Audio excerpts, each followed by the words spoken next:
Libya. You were a vocal advocate of military intervention. And today Libya is a failed state. It is a launch pad for refugees to go into Europe that is fueling the refugee crisis in Europe. Were you wrong? I don't think I was wrong, so here's why I don't think I was wrong. At the time, it looked like Gaddafi's forces were going to overrun Benghazi and go door to door hunting down Gaddafi's opponents. And we really thought this was going to be a massacre of tens of thousands or even hundreds of thousands of people. So to authorize intervention to protect the people of Benghazi, I do not think was the wrong decision. I think turning that into essentially a NATO effort to overthrow Gaddafi, I think is something we was not intended, did evolve, was the wrong thing. We were flooding the zone with guns, and you could see that, and you could see that then. And I wrote a piece that said we should cut a deal with Gaddafi now, because the longer this goes on, the more likely it is that the society will be deeply violent. So, you know, we did it wrong.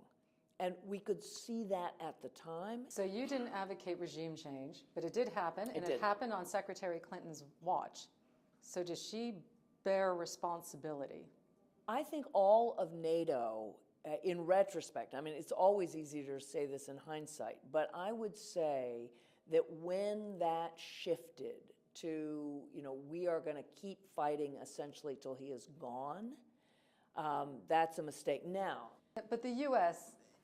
is the most powerful member of NATO. Clearly, the U.S. is the one that takes leadership on these issues. No, hang on, because in that intervention, right, what Obama said was, we have created the conditions and coalitions for others to step up, right? That was what he said at the time, because we never would have done it unless the French and the British were going to take the lead. But, you know, for the first year, even the first two, Libya looked pretty good, right? They actually did manage to elect a government. It didn't fall apart all at once, and one question, again, is I focus on the weapons, right? I do focus on just the sheer number of weapons.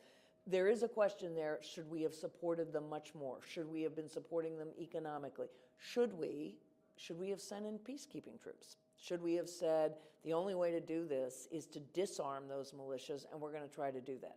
The world does not have those kinds of forces. I mean, we certainly don't have forces that disarm others. We do have peacekeepers.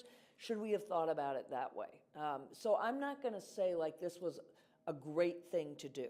I'm not, because look at where the Libyans are right now. I am going to say, were I faced with the decision to protect Benghazi, I'd do that again.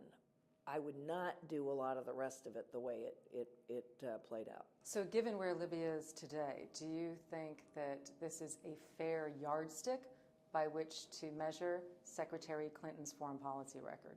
No, I don't. And part of it is that, you know, in lots of other cases, she did everything she could to prevent violence erupting. So the idea that, you know, she's perfectly happy to use force and just let the chips fall where they may, not at all.